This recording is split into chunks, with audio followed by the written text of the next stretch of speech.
السلام عليكم ورحمة الله وبركاته.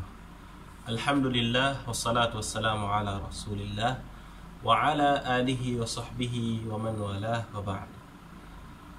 Leo tuanze utangulizi wa kulifahamu somo letu la nahwu.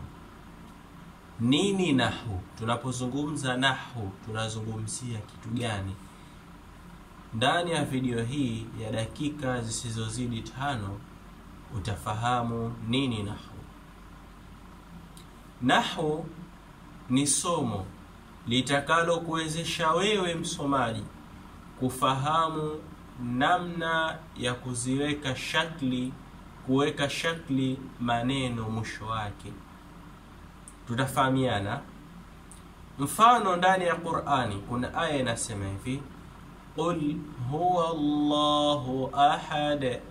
Qul huwa Allahu ahad. Tumepata neno Allahu lina dhamma mwisho. Katika aya nyingine inasema minallahi dhil ma'arij. Tumepata neno lile lile Allah, lakini hapa lina kasra. Alafu katika aya nyingine inasema inna Allaha khabirun bima ta'malun. Inna Allaha khabirun bima ta'malun. Hapa neno lile lile Allah lina fatha.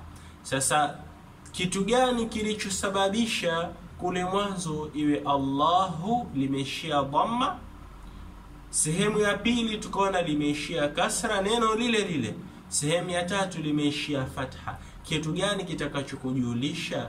Ndio ndani ya somo la nahwu utakwenda kujifunza kitu hicho. Je, hapa neno hili lilipo mwisho wake linatakiwa limalizikie dhamma au fatha au kasra? Kwa ufupi, hiyo ndo maana ya nahwu, ni kujua namna gani ya kuirabu maneno mwisho wake. Usisahau kusubscribe channel yetu ili uwe wa kwanza kupata video za masomo mbalimbali kama haya, zikiwemo darasa za nahwu.